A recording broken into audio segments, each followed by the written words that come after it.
ਤੇ ਰਾਖੋ ਪ੍ਰਭੂ ਨਾਨਕ ਦੇ ਕਰ ਹੱਥ। ਗਿਆਨ ਧਿਆਨ ਕਿਛ ਕਰਮ ਨ ਜਾਣਾ, ਸਾਰ ਨ ਜਾਣਾ ਤੇਰੀ। ਸਭ ਤੇ ਵੱਡਾ ਸਤਿਗੁਰੂ ਨਾਨਕ, ਜਿਨ ਕਲ ਰਾਖੀ ਮੇਰੀ। ਗਿਆਨ ਧਿਆਨ ਕਿਛ ਕਰਮ ਨ ਜਾਣਾ, ਨਾਹਨ ਨਿਰਮਲ ਕਰਨੀ। ਸਾਧ ਸੰਗਤ ਕਹਿ ਅੰਚਲ ਲਾਵਹੁ, ਬਿਖ ਮਨ ਦੀ ਜਾਏ ਤਰਨੀ। ਕਾਮ ਕ੍ਰੋਧ ਲੋਭ ਝੂਠ ਨਿੰਦਾ, ਹਿੰਤੇ ਆਪ ਛਡਾਵਹੁ।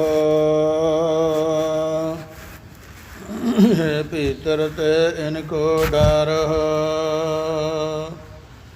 ਆਪਨ ਨਿਕਟ ਬੁਲਾਵਹੁ। ਆਪਣੀ ਬੇਦ ਆਪ ਜਨਾਵਹੁ। ਧੰਨ ਧੰਨ ਮਹਾਂਪੁਰਖ ਬਾਬਾ ਸਿਲੋਰਾ ਸਾਹਿਬ ਜੀ, ਬਾਬਾ ਡੋਗਰ ਮਹਾਬਲੀ ਜੀ, ਤਿੰਨਾਂ ਦੇ ਪਵਿੱਤਰ ਸਥਾਨਾਂ ਪਰ ਗੁਰੂ ਕੀ ਸਾਧ ਸੰਗਤ। ਧੰਨ ਧੰਨ ਸਤਿਗੁਰੂ ਸ੍ਰੀ ਗੁਰੂ ਗ੍ਰੰਥ ਸਾਹਿਬ ਮਹਾਰਾਜ ਜੀ ਦੀ ਅਪਾਰ ਰਹਿਮਤ ਦਾ ਸਦਕਾ,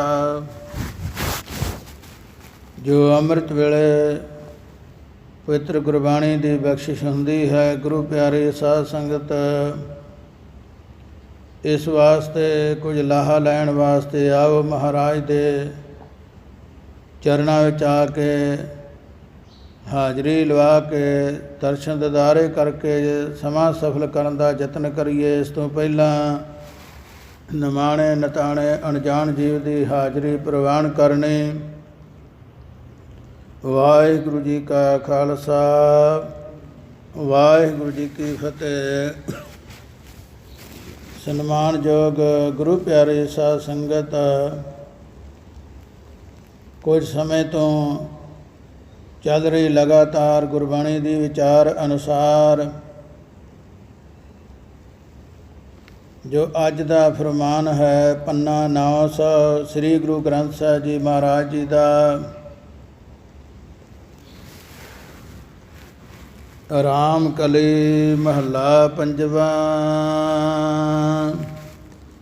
ਧੰਨ ਧੰਨ ਸਤਿਗੁਰੂ ਸ੍ਰੀ ਗੁਰੂ ਅਰਜਨ ਦੇਵ ਮਹਾਰਾਜ ਜੀ, ਪੰਜਵੇਂ ਪਾਤਸ਼ਾਹ ਮਹਾਰਾਜ ਨੇ ਇਹ ਸ਼ਬਦ ਜੋ ਰਾਮ ਕਲੀ ਰਾਗ ਦੇ ਵਿੱਚ ਉਚਾਰਨਾ ਕੀਤਾ ਹੈ।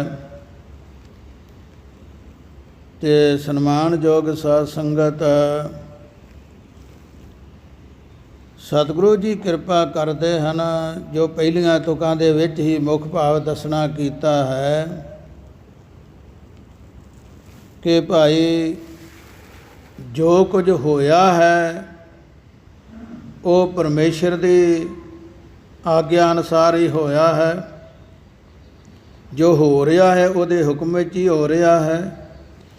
ਜੋ ਅੱਗੇ ਹੋਣਾ ਹੈ ਉਹ ਵੀ ਉਹਦੇ ਹੁਕਮ ਦੇ ਵਿੱਚ ਹੈ। ਇਸ ਪ੍ਰਕਾਰ ਸਤਿਗੁਰੂ ਜੀ ਕਥਨ ਕਰਦੇ ਹਨ ਕਿ ਉਹਦੇ ਹੁਕਮ ਤੋਂ ਬਗੈਰ ਕੋਈ ਵੀ ਨਹੀਂ। ਇਸ ਗੱਲ ਦੀ ਗੁੰਝਲ ਜਿਹੜੀ ਹੈ ਜਾਂ ਇਹਦਾ ਭੇਦ ਪਰਮੇਸ਼ਰ ਦੇ ਪਿਆਰਿਆਂ ਨੂੰ ਪਤਾ ਲੱਗਾ ਹੈ। ਨਹੀਂ ਤਾਂ ਮਨੁੱਖ ਕਹੇਗਾ ਜੋ ਕਿਸੇ ਦੇ ਨਾਲ ਕੋਈ ਜ਼ੁਲਮ ਕਰਦਾ ਹੈ ਜਾਂ ਕੋਈ ਵਾਅਦਾ ਕਰਦਾ ਹੈ, ਕੋਈ ਬੇਨਿਆਈ ਕਰਦਾ ਹੈ, ਇਹ ਪਰਮੇਸ਼ਰ ਹੀ ਜੋ ਕੁਝ ਕਰਾ ਰਿਹਾ ਹੈ। ਗੁਰੂ ਕੀ ਸਾਧ ਸੰਗਤ, ਉਹਦੀ ਖੇਡ ਐਸੀ ਹੈ, ਸਤਿਗੁਰਾਂ ਨੇ ਤਮਾਸ਼ਾ ਵੀ ਕਿਹਾ ਹੈ, ਕਿਉਂਕਿ ਸਾਰੇ ਮਨੁੱਖ ਉਸੇ ਦੇ ਬਣਾਏ ਹੋਏ ਹਨ। ਕੋਈ ਕਿਸੇ ਨੂੰ ਮਾਰ ਰਿਹਾ ਹੈ, ਕੋਈ ਮਰ ਰਿਹਾ ਹੈ, ਕੋਈ ਕਿਸੇ ਨੂੰ ਦੁੱਖ ਦੇ ਰਿਹਾ ਹੈ, ਕੋਈ ਦੁਖੀ ਹੋ ਰਿਹਾ ਹੈ, ਕੋਈ ਕਿਸੇ ਦਾ ਭਲਾ ਕਰ ਰਿਹਾ ਹੈ, ਕੋਈ ਉਹਦਾ ਅਹਿਸਾਨ ਜਾਣਦਾ ਹੈ, ਕੋਈ ਭੁੱਲ ਜਾਂਦਾ ਹੈ, ਕੋਈ ਸਦਾ ਹੀ ਭਲਾਈ ਕਰਦਾ ਹੈ, ਕੋਈ ਸਦਾ ਹੀ ਬੁਰਾ ਚੁਗਲੇ ਨਿੰਦਿਆ ਵਿੱਚ ਹੀ ਰੁੱਝਾ ਰਹਿੰਦਾ ਹੈ। ਇਸ ਤਰ੍ਹਾਂ ਵੱਖ ਵੱਖ ਦੇ ਸੁਭਾਅ ਜੀਵਾਂ ਦੇ ਬਣਾ ਕਰਕੇ ਉਸ ਨੇ ਜੋ ਦੋ ਰਸਤੇ ਬਣਾਏ ਹਨ, ਕਿਉਂਕਿ ਦੱਸਿਆ ਜਾਂਦਾ ਹੈ ਕਮਾਈ ਵਾਲੇ ਮਹਾਂਪੁਰਸ਼ਾਂ ਤੋਂ ਬਚਨ ਪਤਾ ਲੱਗਦਾ ਹੈ ਕਿ ਜਦੋਂ ਇਹ ਸ੍ਰਿਸ਼ਟੀ ਰਚੀ ਹੈ ਤੇ ਜਿਹੜਾ ਕਾਲ ਹੈ, ਕਾਲ ਨੇ ਬਹੁਤ ਸਮਾਂ ਭਜਨ ਸਿਮਰਨ ਕਰਕੇ ਪਰਮੇਸ਼ਰ ਦੇ ਕੋਲੋਂ ਇਹ ਜਿਹੜੀ ਹੈ ਮੰਗ ਮੰਗੀ ਕਿ ਕੁਝ ਰੂਹਾਂ ਮੈਂ ਆਪਣੇ ਅਨੁਸਾਰ ਸੰਸਾਰ 'ਤੇ ਮੰਗਣੀਆਂ ਚਾਹੁੰਦਾ ਹਾਂ, ਜਿਵੇਂ ਮਰਜ਼ੀ ਕਰਾਂ। ਅਤੇ ਗੁਰੂ ਕੀ ਸਾਧ ਸੰਗਤ ਉਸ ਵੇਲੇ ਜਦੋਂ ਉਹਨੇ, ਕਿਉਂਕਿ ਸੰਸਾਰ ਇੱਕ ਵਾਰ ਨਹੀਂ ਬਣਿਆ, ਕਈ ਵਾਰ ਬਣਿਆ ਹੈ। ਜੇ ਕੋਈ ਕਹੇ ਕਿਵੇਂ ਇਹ ਗੱਲ ਹੋਈ, ਫਲਾਣੇ ਥਾਂ ਫਲਾਣੀ ਗੱਲ ਲਿਖੀ ਹੈ, ਇਹ ਲਿਖਣ ਵਾਲੀ ਲਿਖਤ ਇੱਕ ਨਹੀਂ। ਸਤਿਗੁਰਾਂ ਫੈਸਲਾ ਕਰ ਦਿੱਤਾ ਹੈ ਕਿ ਕਈ ਵਾਰ ਪਸਰਿਓ ਪਸਾਰ, ਸਦਾ ਸਦਾ ਇੱਕ ਏਕੰਕਾਰ। ਕਈ ਵਾਰ ਸ੍ਰਿਸ਼ਟੀ ਬਣੀ ਅਤੇ ਕਈ ਵਾਰ ਸਮਾਪਤੀ ਹੋਈ। ਇਹਦੀ ਜੋ ਗਿਣਤੀ ਹੈ, ਹਿਸਾਬ ਕਿਤਾਬ, ਉਹ ਪਰਮੇਸ਼ਰ ਆਪ ਹੀ ਜਾਣਦਾ ਹੈ। ਅਤੇ ਇਸ ਕਰਕੇ ਗੁਰੂ ਪਿਆਰੀ ਸਾਧ ਸੰਗਤ ਉਹਨਾਂ ਨੇ ਦੱਸਣਾ ਕੀਤਾ ਹੈ ਕਿ ਜਦੋਂ ਜਿਹੜੀਆਂ ਆਮ ਰੂਹਾਂ ਫਿਰ ਮੁਸ਼ਕਿਲ ਵਿੱਚ ਫਸ ਗਈਆਂ, 84 ਦੇ ਚੱਕਰ ਵਿੱਚ ਪਰਮੇਸ਼ਰ ਅੱਗੇ ਬੇਨਤੀ ਕੀਤੀ ਅਤੇ ਪਰਮੇਸ਼ਰ ਨੇ ਫਿਰ ਕਾਲ ਨੂੰ ਇਹ ਵਚਨ ਕੀਤਾ ਹੈ ਕਿ ਜੋ ਭਜਨ ਸਿਮਰਨ ਵਾਲੀਆਂ, ਸ਼ੁਭ ਰਸਤੇ ਚੱਲਣ ਵਾਲੀਆਂ ਰੂਹਾਂ ਹਨ, ਸੇਵਾ ਵਾਲੀਆਂ, ਸਤ ਸੰਗਤ ਕਰਨ ਵਾਲੀਆਂ, ਵਾਹਿਗੁਰੂ ਦਾ ਜਸ ਕਰਨ ਵਾਲੀਆਂ, ਉਹਨਾਂ 'ਤੇ ਤੇਰਾ ਜ਼ੋਰ ਨਹੀਂ ਚੱਲੇਗਾ। ਬਾਕੀ ਜਿਹੜੇ ਆਮ ਸੰਸਾਰ ਦੇ ਜੀਵ ਹਨ, ਉਹ ਤੂੰ ਆਪਣੇ ਵੱਸ ਕਰ ਸਕਦਾ ਹੈ, ਜੋ ਕਾਲ ਨੇ ਇਹ ਰਚਨਾ ਰਚਾਈ ਹੈ। ਕਿਉਂਕਿ ਇਹਨੂੰ ਕਹਿ ਲਈਏ ਪਰਮੇਸ਼ਰ ਦੀ ਕੁਦਰਤ, ਕਿਉਂਕਿ ਕਾਲ ਵੀ ਪਰਮੇਸ਼ਰ ਦਾ ਹੀ ਬਣਾਇਆ ਹੋਇਆ ਹੈ। ਉਹ ਕਾਲ ਦਾ ਵੀ ਕਾਲ ਹੈ, ਮਹਾਂਕਾਲ ਉਹਨੂੰ ਕਿਹਾ ਜਾਂਦਾ, ਜਿਹੜਾ ਕਾਲਾਂ ਦਾ ਵੀ ਕਾਲ ਹੈ। ਇਸ ਕਰਕੇ ਸਤਿਗੁਰੂ ਜੀ ਕਥਨ ਕਰਦੇ ਹਨ ਕਿ ਭਾਈ ਇਹ ਰੱਬ ਦੇ ਪਿਆਰਿਆਂ ਨੂੰ ਇਸ ਗੱਲ ਦਾ ਭੇਦ ਆਉਂਦਾ ਹੈ। ਇੱਥੋਂ ਇਹ ਬਚਨ ਆਰੰਭ ਹੋ ਰਿਹਾ ਹੈ, ਉਚਾਰਨ ਕਰੋ ਸਤਿਨਾਮ ਸ੍ਰੀ ਵਾਹਿਗੁਰੂ ਸਾਹਿਬ ਜੀ। ਸਤਿਨਾਮ ਸ੍ਰੀ ਵਾਹਿਗੁਰੂ ਸਾਹਿਬ ਜੀ। ਜੋ ਤਿਸ ਭਾਵੈ ਸੋ ਥੀਆ, ਸਦਾ ਸਦਾ ਹਰਿ ਕੀ ਸਰਣਾਈ। ਪ੍ਰਭ ਬਿਨ ਨਾਹੀ ਆਨ ਬੀਆ। ਰਹਾ ਮਹਾਰਾਜ ਪੰਜਵੇਂ ਪਾਤਸ਼ਾਹ ਜੀ ਫਰਮਾਨ ਕੀਤਾ ਹੈ ਕਿ ਭਾਈ ਜੋ ਤਿਸ ਭਾਵੈ ਸੋ ਥੀਆ, ਜੋ ਉਸ ਪ੍ਰਭੂ ਨੂੰ ਭਾਵਦਾ ਹੈ ਉਹੀ ਤਿੰਨਾਂ ਕਾਲਾਂ ਮੈਂ ਹੁੰਦਾ ਹੈ। ਤਿੰਨ ਕਾਲ, ਜਿਹੜਾ ਲੰਘ ਚੁੱਕਾ ਅਤੇ ਜਿਹੜਾ ਚੱਲ ਰਿਹਾ ਅਤੇ ਆਉਣ ਵਾਲਾ, ਤਿੰਨ ਸਮੇਂ। ਸਮੇਂ ਨੂੰ ਕਾਲ ਕਿਹਾ ਹੈ, ਸਮੇਂ ਨੂੰ ਟਾਈਮ ਕਿਹਾ ਹੈ, ਸਮੇਂ ਨੂੰ ਵਕਤ ਕਿਹਾ ਹੈ। ਵੱਖ ਵੱਖ ਬੋਲੀਆਂ ਭਾਸ਼ਾ ਵਿੱਚ ਗੱਲ ਉਹੀ ਹੈ। ਅਤੇ ਜਿਹੜੇ ਪਰਮੇਸ਼ਰ ਦੇ ਪਿਆਰੇ ਹੁੰਦੇ ਹਨ, ਉਹ ਅਕਾਲ ਪੁਰਖ ਦੇ ਹੋ ਜਾਂਦੇ, ਕਾਲ ਤੋਂ ਰਹਿਤ ਹੋ ਜਾਂਦੇ ਹਨ। ਉਹਨਾਂ 'ਤੇ ਕਾਲ ਦਾ ਜ਼ੋਰ ਨਹੀਂ ਚੱਲਦਾ। ਸਤਿਗੁਰਾਂ ਗੁਰਬਾਣੀ ਵਿੱਚ ਕਥਨ ਕੀਤਾ ਦਸਵੇਂ ਪਾਤਸ਼ਾਹ ਮਹਾਰਾਜ ਜੀ ਨੇ ਕਿ ਕਾਲ ਦੇ ਨਾਲ ਹੀ ਉਹਨੇ ਬ੍ਰਹਮਾ ਪੈਦਾ ਕੀਤਾ, ਜੋ ਕਾਲ ਦੇ ਸਮੇਂ ਅਨੁਸਾਰ ਹੀ ਰਿਹਾ ਹੈ। ਜਦੋਂ ਉਹਦਾ ਕਾਲ ਆਇਆ, ਇੱਥੋਂ ਜਾਣਾ ਪਿਆ। ਇਹ ਗੱਲ ਵੱਖਰੀ ਹੈ ਕਿ ਉਹਨਾਂ ਦੀ ਉਮਰ ਬਹੁਤ ਲੰਮੀ ਹੈ, ਪਰ ਉਹ ਵੀ ਸਮੇਂ ਦੀ ਗਿਣਤੀ ਵਿੱਚ ਹੈ, ਉਹਦਾ ਸਮਾਂ ਕੁਝ ਵੱਧ ਲੱਗਦਾ ਹੈ। ਬਾਕੀ ਸੰਸਾਰ ਦੇ ਜੀਵ ਜਿਹੜੇ ਥੋੜ੍ਹਾ ਸਮਾਂ ਭੋਗ ਕੇ ਚਲੇ ਜਾਂਦੇ ਹਨ, ਉਹਨਾਂ ਦੀ ਕਈਆਂ ਜੁਗਾਂ ਜਗੰਤਰਾਂ ਦੀ ਉਮਰ ਹੁੰਦੀ ਹੈ। ਇਸੇ ਤਰ੍ਹਾਂ ਫਿਰ ਬ੍ਰਹਮਾ, ਵਿਸ਼ਨੂੰ, ਸ਼ਿਵ, ਇਹ ਸਾਰੇ ਹੀ ਕਾਲ ਅਨੁਸਾਰ ਹਨ। ਕਾਲ ਪਾਏ ਬ੍ਰਹਮਾ ਬਵਤਰਾ, ਕਾਲ ਪਾਏ ਸ਼ਿਵਜੂ ਅਵਤਰਾ, ਕਾਲ ਪਾਏ ਕਰ ਬਿਸ਼ਨ ਪ੍ਰਕਾਸ਼ਾ, ਸਗਲ ਕਾਲ ਕਾ ਕੀਆ ਤਮਾਸ਼ਾ। ਇਸ ਕਰਕੇ ਪਰਮੇਸ਼ਰ ਜਿਹੜਾ ਹੈ ਉਹਦੇ ਪਿਆਰੇ ਕਾਲ ਤੋਂ ਰਹਿਤ ਹਨ, ਉਹ ਅਕਾਲ ਪੁਰਖ ਦੇ ਹੋ ਜਾਂਦੇ ਹਨ। ਇਸੇ ਪ੍ਰਕਾਰ ਜਿਹੜਾ ਸਤਿਗੁਰਾਂ ਦਾ ਪੰਥ ਚੱਲਿਆ ਸੀ, ਬਾਬਾ ਫੂਲਾ ਸਿੰਘ ਵਰਗੇ ਜਿਹੜੇ ਪੂਰਨ ਗੁਰ ਸਿੱਖ ਸਨ, ਹਰੈਣੀ ਬਹਿਣੀ ਵਿੱਚ ਹਰ ਸਮੇਂ ਤਿਆਰ, ਸੰਤ ਸਿਪਾਹੀ, ਸੂਰਮੇ, ਰੱਬ ਦੇ ਪਿਆਰੇ ਭਗਤ, ਸਾਰੇ ਗੁਣਾਂ ਵਾਲੇ, ਅਤੇ ਉਹਨਾਂ ਨੂੰ ਅਕਾਲੀ ਜੀ ਕਿਹਾ ਜਾਂਦਾ ਸੀ। ਅਕਾਲ ਨੂੰ ਮੰਨਣ ਵਾਲੇ ਅਕਾਲੀ। ਅੱਜ ਅਕਾਲੀਆਂ ਨੂੰ ਛੱਡ ਕੇ ਕਾਲੀ ਬਣ ਗਏ ਹਨ। ਨਾ ਉਹ ਕਾਲੀ ਦੇ ਰਹੇ ਅਤੇ ਨਾ ਅਕਾਲ ਦੇ ਰਹੇ। ਇਸ ਕਰਕੇ ਕਿਸੇ ਪਾਸੇ ਵੀ ਨਹੀਂ। ਪਰ ਜਿਹੜਾ ਅਸਲ ਪਰਮੇਸ਼ਰ ਦਾ ਪਿਆਰਾ, ਜਿਹਨੂੰ ਅਕਾਲੀ ਕਿਹਾ ਜਾਂਦਾ ਹੈ, ਜਿਹੜਾ ਅਕਾਲ ਦੀ ਪੂਜਾ ਕਰਨ ਵਾਲਾ, ਮਹਾਰਾਜ ਨੇ ਕਿਹਾ ਸੀ ਪੂਜਾ ਅਕਾਲ ਦੀ, ਪਰਚਾ ਸ਼ਬਦ ਦਾ, ਦੀਦਾਰ ਖਾਲਸੇ ਦਾ, ਇਹ 3 ਬਖਸ਼ਿਸ਼ਾਂ ਮੁੱਖ ਕੀਤੀਆਂ ਹਨ। ਇਸ ਕਰਕੇ ਜੋ ਉਸ ਪਰਮੇਸ਼ਰ ਨੂੰ ਚੰਗਾ ਲੱਗਦਾ ਹੈ, ਤਿੰਨਾਂ ਸਮਿਆਂ ਵਿੱਚ, ਤਿੰਨਾਂ ਕਾਲਾਂ ਵਿੱਚ ਉਹੀ ਖੇਡ ਵਰਤਾਉਂਦਾ ਹੈ। ਫਿਰ ਸਤਿਗੁਰਾਂ ਗੁਰਬਾਣੀ ਵਿੱਚ ਕਥਨ ਕੀਤਾ, 1,84 ਮੇਦਨੀ ਘਟੇ ਨਾ ਵਧੇ ਉਤਾਹੇ। ਜਿੰਨੀ ਜਿੰਨੀ ਕਿਸੇ ਜੂਨ ਨੂੰ ਉਹਨੇ ਵਧਾਉਣਾ ਹੈ ਜਾਂ ਘਟਾਉਣਾ ਹੈ, ਉਹਦੇ ਅਨੁਸਾਰ ਹੀ ਰਚਨਾ ਬਣ ਜਾਂਦੀ ਹੈ। ਕੋਈ ਐਸਾ ਸਮਾਂ ਆ ਜਾਂਦਾ, ਕਈ ਵਾਰ ਪਤਾ ਨਹੀਂ ਕਿੰਨੀਆਂ ਕੋਹਣੀਆਂ ਦੀਆਂ ਕੋਹਣੀਆਂ ਖਤਮ ਹੋ ਗਈਆਂ, ਕਈ ਵਾਰ ਐਸਾ ਸਮਾਂ ਆਇਆ ਕਿੰਨੀ ਦੁਨੀਆ ਦਾ ਵਾਧਾ ਹੋਇਆ। ਇਸੇ ਤਰ੍ਹਾਂ ਹੀ ਉਹਦਾ ਸਿਲਸਿਲਾ ਉਹ ਆਪਣੀ ਮਰਜ਼ੀ ਅਨੁਸਾਰ ਚਲਾਉਂਦਾ ਹੈ। ਜਦੋਂ ਚਾਹੇ ਅਮਨ ਸ਼ਾਂਤੀ ਕਰ ਦਿੰਦਾ ਹੈ, ਇੱਕਦਮ ਸ਼ਾਂਤੀ ਬਖਸ਼ ਦਿੰਦਾ ਹੈ।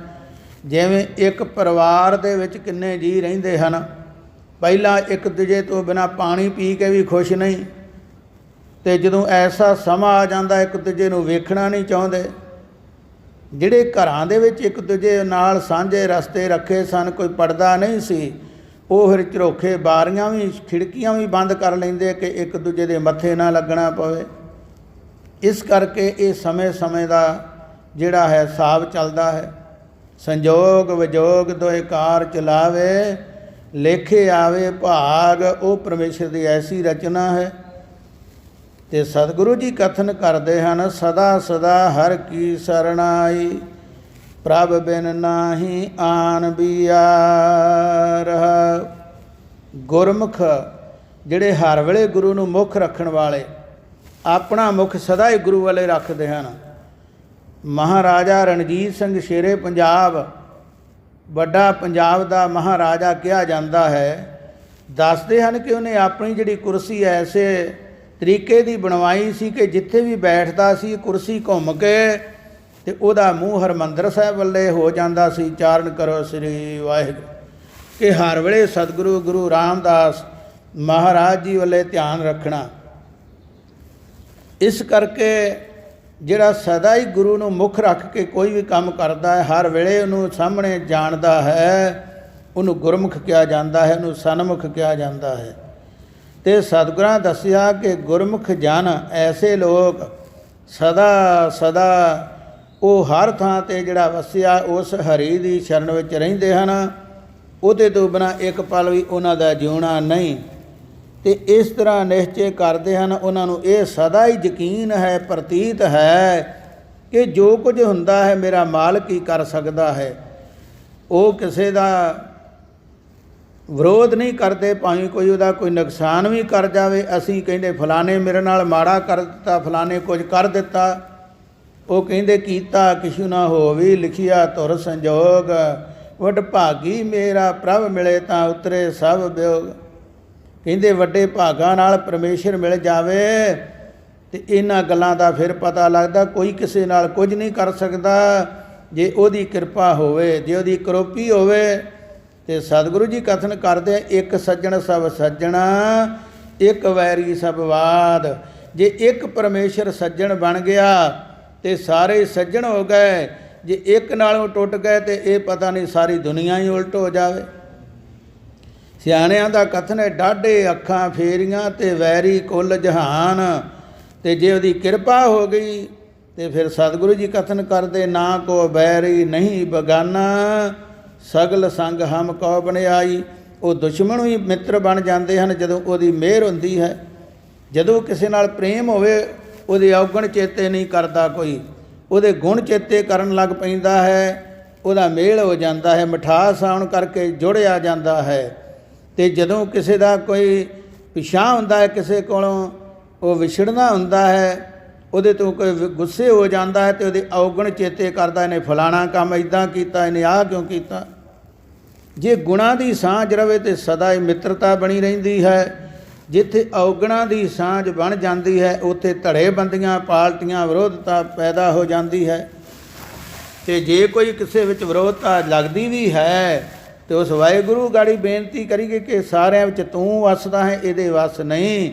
ਮਾਲਕ ਜੀ ਤੂੰ ਆਪ ਇਹਨਾਂ ਨੂੰ ਸੋਝੀ ਬਖਸ਼ਣਾ ਕਰ। ਉਹ ਇਸ ਤਰ੍ਹਾਂ ਯਕੀਨ ਕਰਦੇ ਹਨ कि प्रभु तो बिना होर कोई दूजा रक्षक नहीं है। जे राखी कर सकता हर थां हर समय तो वो परमेश्वर ही कर सकता, साथ निभा सकता है, होर कोई ऐसा नहीं रहा। पुत्र कलत्र लक्ष्मी दिसै, इन मैं किशु न संग लिया। फिर जिहदे नाल इहदा मोह बनिया है मनुख दा, जिन्हों अपने समझदा है। पुत्र ते कलत्र कहिंदे इस्त्री, पुत्र ते इस्त्री भाव नौ ते अपनी इस्त्री, ते इसे तरह माया जो भी कुछ दिस रहा है, इन्हां विचों कुछ भी जीव नूं परलोक जांदियां अपने नाल नहीं जीव ने लेता। कोई भी नाल किसी नूं लेके नहीं जांदा। ये सारे इत्थे ही एक दूजे ले लैणे देणे दे सज्जण मित्र परिवार दे जी हन। अपने लैणे देणे वास्ते ही ये जुड़े हन, एक दूजे दा नेड़ करदे हन। किसी दा कोई मसला हल ना होए उस वेले कहंदा मेरा की लगदा है। तां ही सतगुरां क्या कूड़ परजा, कूड़ राजा, कूड़ परजा, कूड़ सब संसार, कूड़ मियाँ कूड़ बीबी खप होए खार। कूड़ कूड़े निहों लगा विसरिया करतार, किस नाल कीचे दोस्ते सब जग ਚੱਲਣ ਹਾਰ। ਕਹਿੰਦੇ ਇਸ ਕਰਕੇ ਜਾਣਾ ਸਾਰਿਆਂ ਨੇ ਹੈ, ਪਰ ਇਹ ਇੱਕ ਦੂਜੇ ਦੇ ਝੂਠੇ ਸੱਜਣ ਮਿੱਤਰ ਹਨ। ਜਿਹੜੇ ਰੱਬ ਦੇ ਪਿਆਰੇ ਹਨ ਉਹਨਾਂ ਦੀ ਜਿਹੜੀ ਸਾਂਝ ਹੈ, ਉਹਨਾਂ ਦੀ ਸੰਗਤ ਹੈ, ਉਹਦਾ ਜਿਹੜਾ ਅਸਰ ਹੈ ਲੋਕ ਪਰਲੋਕ ਦੇ ਨਾਲ ਨਿਭ ਜਾਂਦਾ ਹੈ। ਸੱਜਣ ਸੇਈ ਨਾਲ ਮੈਂ ਚਲਦਿਆਂ ਨਾਲ ਚਲਨ, ਜਿੱਥੇ ਲੇਖਾ ਮੰਗੀ ਆਏ ਤਿੱਥੇ ਖੜੇ ਦਸਨ। ਜਿੱਥੇ ਕੋਈ ਮੁਸ਼ਕਿਲ ਬਣੇ ਉੱਥੇ ਨਾਲ ਖੜੇ ਹੋ ਜਾਣ ਜਾ ਕੇ। ਸੱਜਣ ਬਣੇ ਹਨ ਬਾਬਾ ਸਿਲਵਰਾ ਸਾਹਿਬ ਜੀ, ਬਾਬਾ ਡੋਗਰ ਮਹਾਬਲੀ ਜੀ ਇੱਕ ਦੂਜੇ ਦੇ, ਅਤੇ ਜਿਹੜਾ ਵਾਅਦਾ ਕੀਤਾ ਸੀ ਕਿ ਕੋਈ ਮੁਸ਼ਕਿਲ ਬਣ ਜਾਵੇ ਇੱਕ ਦੂਜੇ ਤੋਂ, ਅਤੇ ਜੋ ਉਹਨਾਂ ਨੇ ਇੱਕ ਆਪਣਾ ਇੱਕ ਨਿਰਣਾ ਰੱਖਿਆ ਸੀ, ਫੈਸਲਾ ਰੱਖਿਆ ਸੀ ਕਿ ਇਸ ਤਰੀਕੇ ਨਾਲ ਇੱਕ ਦੂਜੇ ਦਾ ਪਤਾ ਲੱਗ ਜਾਵੇਗਾ ਕਿਹੜਾ ਮੁਸ਼ਕਿਲ ਵਿੱਚ ਹੈ ਅਤੇ ਉਹਦੇ ਨਾਲ ਮੇਲ ਹੋ ਜਾਵੇਗਾ। ਅਤੇ ਉਹਨਾਂ ਨੇ ਅੰਤਲੇ ਸਵਾਸਾਂ ਤੱਕ ਇੱਕ ਦੂਜੇ ਦਾ ਸਾਥ ਨਿਭਾਇਆ ਹੈ। ਇਹਨਾਂ ਨੂੰ ਸੱਜਣ ਕਿਹਾ ਜਾਂਦਾ ਹੈ। ਅਤੇ ਇਸੇ ਤਰ੍ਹਾਂ ਮਿੱਤਰ ਬਣੇ ਹਨ ਸੁਦਾਮਾ ਅਤੇ ਸ਼੍ਰੀ ਕ੍ਰਿਸ਼ਨ ਜੀ। ਕਿਸੇ ਕਾਰਨ ਕਰਕੇ ਸੁਦਾਮੇ 'ਤੇ ਗਰੀਬੀ ਆ ਗਈ। ਪਹਿਲਾਂ ਵੀ ਸੱਜਣ ਮਿੱਤਰ ਇਕੱਠੇ ਸਨ, ਬਹੁਤ ਪ੍ਰੇਮ ਸੀ, ਅਤੇ ਐਸਾ ਕੋਈ ਕਰਮ ਕਰ ਬੈਠਾ। ਅੱਗੇ ਵੀ ਕਈ ਵਾਰ ਸੰਗਤਾਂ ਨੇ ਇਹ ਸਾਖੀ ਸਰਵਣ ਕੀਤੀ ਹੈ ਕਿ ਇਹ ਸੰਦੀਪਨ ਇਹਨਾਂ ਦਾ ਗੁਰੂ ਸੀ, ਜਿਹਦੇ ਕੋਲ ਵਿਦਿਆ ਪੜ੍ਹਦੇ ਸਨ। ਅੱਜ ਕੱਲ੍ਹ ਦਾ ਸਮਾਂ ਨਹੀਂ ਸੀ ਜਿਹੋ ਜਿਹਾ ਹੁਣ ਸਕੂਲਾਂ ਦਾ ਸਮਾਂ ਚੱਲ ਰਿਹਾ ਹੈ। ਉਹ ਪੁਰਾਣੇ ਸਮੇਂ ਵਿੱਚ ਜਿਹੜੇ ਵਿਦਵਾਨ ਲੋਕ ਸਨ, ਰੱਬ ਦੇ ਪਿਆਰੇ, ਉਹ ਪੜ੍ਹਾਉਂਦੇ ਸਨ ਆਪਣੇ ਚੇਲਿਆਂ ਨੂੰ। ਅਤੇ ਜਿਹਨੂੰ ਬਸਤਾ ਕਿਹਾ ਜਾਂਦਾ, ਅੱਜ ਕੋਈ ਕਿੱਟ ਕਹਿੰਦਾ, ਕੋਈ ਬੈਗ ਕਹਿੰਦਾ, ਕੋਈ ਹੋਰ ਕੁਝ ਕਹਿ ਦਿੰਦਾ। ਉਹ ਸਮੇਂ 'ਤੇ ਬਸਤਾ ਇਹਨੂੰ ਤਾਂ ਕਿਹਾ ਜਾਂਦਾ ਸੀ। ਬਸਤੇ ਦੇ ਵਿੱਚ ਕੱਪੜੇ ਦੇ ਵਿੱਚ ਸਤਿਕਾਰ ਦੇ ਨਾਲ ਪੋਥੀਆਂ, ਉਹ ਪੜ੍ਹਨ ਵਾਲੀਆਂ ਪੁਸਤਕਾਂ ਬੰਨ੍ਹੀਆਂ ਜਾਂਦੀਆਂ ਸੀ, ਅਤੇ ਲੋਕ ਸਤਿਕਾਰ ਨਾਲ ਉਹਨੂੰ ਸਿਰ 'ਤੇ ਰੱਖ ਕੇ ਖੜ੍ਹਦੇ ਸੀ, ਚਾਰਨ ਕਰੋ ਸ੍ਰੀ ਵਾਹਿਗੁਰੂ। ਉਹਨੂੰ ਬਸਤਾ ਕਿਹਾ ਜਾਂਦਾ ਸੀ। ਹਰ ਕਿਸੇ ਨੇ ਸਤਿਕਾਰ ਕਰਨਾ, ਉਹਨੂੰ ਪੈਰ ਨਾ ਲੱਗਣ ਦੇਣਾ, ਜੂਠੇ ਅਤੇ ਮਿੱਠੇ ਅਤੇ ਗਿੱਲੇ ਹੱਥ ਨਾ ਲੱਗਣ ਦੇਣੇ। ਇਹ ਸਿਆਣਿਆਂ ਦੀ ਸਿੱਖਿਆ ਪੋਥੀਆਂ ਦਾ ਤਾਂ ਸਤਿਕਾਰ ਹੁੰਦਾ ਹੈ। ਅਤੇ ਫਿਰ ਉਹ ਐਸਾ ਗੁਰੂ ਉਹਨਾਂ ਨੂੰ ਜਿਹੜਾ ਮਿਲਿਆ, ਸੰਦੀਪਨ ਉਹਦੀ ਸੇਵਾ ਵਿੱਚ ਸਨ, ਅਤੇ ਉਹਨੇ ਜਲ ਪਾਣੀ ਛਕਣ ਵਾਸਤੇ ਇਹਨਾਂ ਨੂੰ ਕਿਹਾ ਜਾਓ ਜੰਗਲ ਵਿੱਚੋਂ ਜਾ ਕੇ ਪ੍ਰਸ਼ਾਦਾ ਪਾਣੀ ਬਣਾਉਣ ਵਾਸਤੇ ਕੁਝ ਲੱਕੜਾਂ ਲਿਆਓ, ਬਾਲਣ ਇਕੱਠਾ ਕਰਕੇ ਲਿਆਓ। ਜਦੋਂ ਇਹ ਗਏ ਹਨ ਅਤੇ ਉਸ ਵੇਲੇ ਕੀ ਹੋਇਆ, ਤੁਰਨ ਲੱਗਿਆਂ ਸੁਦਾਮੇ ਨੇ ਆਪਣੇ ਕੋਲ ਕੁਝ ਭੁੱਜੇ ਦਾਣੇ ਲੈ ਲਏ, ਅਤੇ ਜਿਹੜਾ ਕ੍ਰਿਸ਼ਨ ਮਹਾਰਾਜ ਸੀ ਉਹ ਇਹਦੇ ਨਾਲ ਹੈ। ਅਤੇ ਜਦੋਂ ਬਾਲਣ ਲਾਉਣਾ ਸੀ ਤਾਂ ਉੱਪਰ ਚੜ੍ਹੇ ਦਰਖਤ 'ਤੇ, ਅਤੇ ਸੁਦਾਮਾ ਥੱਲੇ ਹੈ। ਜੇ ਜਦੋਂ ਉੱਤੋਂ ਕ੍ਰਿਸ਼ਨ ਮਹਾਰਾਜ ਦੀ ਨਿਗਾਹ ਪਈ ਕਿ ਸੁਦਾਮਾ ਦੇ ਕੁਝ ਖਾਣ ਡਿਆ ਹੈ, ਕਹਿਣ ਲੱਗੇ ਕੀ ਕਰਦਾ ਹੈ, ਕੀ ਖਾਈ ਜਾਣ ਡਿਆ ਇਕੱਲਾ ਹੀ ਤੋਂ, ਕਿਉਂਕਿ ਉਹ ਮਿੱਤਰ ਨਹੀਂ, ਉਹ ਸੰਗਤ ਨਹੀਂ ਜਿੱਥੇ ਇਕੱਲਾ ਕੋਈ ਵੱਖਰੀ ਚੀਜ਼ ਖਾਵੇ। ਅਤੇ ਤਾਂ ਹੀ ਕਿਹਾ ਜਿਨ੍ਹਾਂ ਵੰਡ ਕੇ ਛਕਿਆ, ਨਾਮ ਜਪਿਆ, ਉਹਨਾਂ ਦੀ ਕਮਾਈ ਦਾ ਧਿਆਨ ਧਰ ਕੇ ਬੋਲੋ ਜੀ ਵਾਹਿਗੁਰੂ। ਉਹਨੂੰ ਵੰਡ ਕੇ ਛਕਣ ਵਾਲੇ ਨੂੰ ਰੱਬ ਦਾ ਪਿਆਰਾ ਪ੍ਰੇਮੀ ਕਿਹਾ ਜਾਂਦਾ ਹੈ। ਉਹ ਕਹਿੰਦੇ ਤੂੰ ਇਕੱਲਾ ਕੀ ਖਾ ਰਿਹਾ ਹੈ? ਅਤੇ ਉਹ ਅੱਗੋਂ ਉਹਨੇ ਹੇਰਾ ਫੇਰੀ ਨਾਲ ਉਲਟ ਬਚਨ ਕਰ ਦਿੱਤਾ। ਇੱਕ ਦਾਣਿਆਂ ਦੇ ਪਿੱਛੇ ਲੱਗ ਕੇ ਜਾਂ ਆਪਣੀ ਗਲਤੀ ਨੂੰ ਲੁਕਾਉਣ ਵਾਸਤੇ ਕਹਿਣ ਲੱਗਾ, ਉੱਤੋਂ ਮੀਂਹ ਪੈ ਰਿਹਾ ਹੈ, ਜੋ ਭੂਰ ਪੈ ਰਹੀ ਹੈ, ਠੰਡ ਦੇ ਨਾਲ, ਹਵਾ ਦੇ ਨਾਲ, ਠੱਕੇ ਨਾਲ ਮੇਰੇ ਦੰਦ ਉੜ ਕੇ ਵੱਜਣ ਡਏ ਹਨ, ਅਤੇ ਤੂੰ ਕਹਿੰਦਾ ਕੀ ਖਾ ਰਿਹਾ ਹੈ? ਅਤੇ ਕ੍ਰਿਸ਼ਨ ਜੀ ਦੇ ਮੂੰਹ ਸਹਿ ਸੁਭਾਅ ਨਿਕਲ ਗਿਆ ਕਿ ਇਹਨੇ ਮੇਰੇ ਤੋਂ ਲੁਕਾ ਰੱਖਿਆ ਮਿੱਤਰ ਕਾਹਦਾ।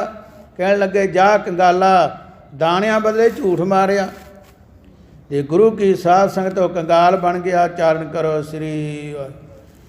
ਕਿੰਨੀ ਗਰੀਬੀ ਆ ਗਈ, ਬਹੁਤ ਮੁਸ਼ਕਿਲ ਹੋ ਗਈ, ਘਰ ਵਿੱਚ ਪਰਿਵਾਰ ਪਾਲਣਾ ਔਖਾ ਹੋ ਗਿਆ, ਬੜਾ ਸਮਾਂ ਔਖਾ ਲੰਘਿਆ। ਗੁਰਬਾਣੀ ਵਿੱਚ ਹੀ ਜ਼ਿਕਰ ਆਉਂਦਾ ਹੈ। ਅਤੇ ਕਈ ਵਾਰ ਬਚਨ ਕਰਨਾ, ਕ੍ਰਿਸ਼ਨ ਮਹਾਰਾਜ ਮੇਰਾ ਬੜਾ ਸੱਚਾ ਮਿੱਤਰ ਸੀ, ਦੋਸਤ ਸੀ, ਇਕੱਠੇ ਅਸੀਂ ਜਮਾਤੀ ਹਾਂ। ਅਤੇ ਘਰ ਵਾਲੀ ਨੇ ਕਹਿਣਾ ਜੇ ਉਹ ਤੇਰਾ ਐਡਾ ਸੱਜਣ ਮਿੱਤਰ ਹੈ ਜਿਹਦੇ ਤੋਂ ਰਾਤ ਦਿਨੇ ਗੁਣ ਗਾਉਂਦਾ ਹੈ, ਅਤੇ ਉਹਨੂੰ ਕਹੇ ਮੇਰਾ ਵੀ ਕੁਝ ਮਸਲਾ ਹੱਲ ਕਰ ਦੇ। ਨਾਲੇ ਉਹ ਅਵਤਾਰ ਹੈ ਮੌਕੇ ਦਾ, ਉਹਦੇ ਵਿੱਚ ਤਾਕਤ ਹੈ, ਨਾਲੇ ਉਹ ਰਾਜਾ ਹੈ, ਦੋਵੇਂ ਤਰ੍ਹਾਂ ਉਹ ਸਹਾਇਤਾ ਕਰ ਸਕਦਾ ਲੋਕਾਂ ਦੀ, ਅਤੇ ਤੇਰੀ ਨਾ ਕਰੇਗਾ। ਇਹ ਹੁਣ ਆਪਣੀ ਗਲਤੀ ਤੋਂ ਬੰਦਾ ਹਮੇਸ਼ਾ ਡਰਦਾ ਹੈ, ਕਿਉਂਕਿ ਰੱਬ ਨਹੀਂ ਕਿਸੇ ਦਾ ਵੈਰੀ, ਵੈਰੀ ਤੇਰੇ ਐਬ ਬੰਦਿਆ। ਜਦੋਂ ਬੰਦਾ ਕੰਬਦਾ, ਆਪਣੇ ਪਾਪਾਂ ਕਰਕੇ ਕੰਬਦਾ ਹੈ, ਜਿਹੜਾ ਆਪਣੇ ਅੰਦਰ ਝਾਤੀ ਮਾਰੇ, ਜਿਹਨੂੰ ਪਤਾ ਲੱਗ ਜਾਵੇ ਮੈਂ ਇੰਨੇ ਗੁਨਾਹ ਕੀਤੇ ਦਾ ਕੀ ਬਣੇਗਾ, ਨਹੀਂ ਤਾਂ ਕਰੀ ਜਾਂਦਾ ਹੈ, ਸੋਚਦਾ ਨਹੀਂ। ਇਸ ਕਰਕੇ ਡਰਦਾ ਉਧਰ ਕੋ ਜਾਵੇ ਨਾ। ਅਤੇ ਆਖਰ ਜੋ ਘਰ ਵਾਲੀ ਰੋਜ਼ ਕਹਿਣਾ, ਰੋਜ਼ ਰੋਜ਼ ਦੀ ਸਲਾਹ ਦੇ ਕਾਰਨ ਇੱਕ ਦਿਨ ਇਹਨੂੰ ਜਾਣਾ ਹੀ ਪਿਆ। ਅਤੇ ਤੁਰਨ ਲੱਗਿਆ ਉਹਨੇ ਆਖਿਆ ਕੁਝ ਨਾ ਕੁਝ, ਜਦੋਂ ਜਾਣਾ ਹੋਵੇ ਰਾਜੇ ਕੋਲ, ਸੰਤਾਂ ਕੋਲ, ਵੈਦ ਕੋਲ, ਹਕੀਮ ਕੋਲ, ਅਤੇ ਖਾਲੀ ਹੱਥ ਨਹੀਂ ਜਾਣਾ ਚਾਹੀਦਾ, ਕੁਝ ਨਾ ਕੁਝ ਭੇਟਾ ਜ਼ਰੂਰ ਖੜਨੀ ਚਾਹੀਦੀ, ਜੋ ਵੀ ਕੁਝ ਹੋ ਸਕੇ। ਅਤੇ ਕਹਿੰਦੇ ਉਸ ਵੇਲੇ ਫਿਰ ਇਹਨੇ ਕਈਆਂ ਵਿਦਵਾਨਾਂ ਸੱਤੂ ਵੀ ਲਿਖਿਆ ਹੈ, ਅਤੇ ਕਈਆਂ ਇਹ ਵੀ ਦੱਸਿਆ ਹੈ ਕਿ ਤੰਦਲ ਭਾਵ ਚੌਲ ਜਿਹੜੇ ਸੀ ਉਹ ਕਿਤੇ ਮੰਗ ਕੇ ਲਿਆਂਦੇ ਸੀ ਘਰ ਦੀ ਨੇ, ਬਾਹਮਣੀ ਜੋ ਸੀ, ਅਤੇ ਉਸ ਵੇਲੇ ਉਹਨੂੰ ਪੱਲੇ ਬੰਨ੍ਹ ਦਿੱਤੇ। ਕਹਿੰਦੇ ਇਹੋ ਹੀ ਭੇਟਾ ਲੈ ਚੱਲਦਾ ਹਾਂ, ਖਾਲੀ ਕੀ ਜਾਣਾ ਹੈ। ਥੋੜ੍ਹੀ ਜਿਹੀ ਉਹਨੇ ਜਿਵੇਂ ਕੋਈ ਦਾਣੇ ਭਨਾਉਣ ਜਾਂਦਾ ਹੈ ਆਪਣੇ ਗੁਜ਼ਾਰੇ ਵਾਸਤੇ, ਇੰਨੇ ਕੁ ਉਹਨੇ ਪੱਲੇ ਬੰਨ੍ਹ ਲਏ ਅਤੇ ਤੁਰਿਆ ਜਾਂਦਾ, ਮੰਜ਼ਲਾਂ ਕੱਟਦਾ। ਬੜਾ ਸਮਾਂ ਲੰਘਿਆ, ਦਵਾਰਕਾ ਪਹੁੰਚਣਾ ਸੀ।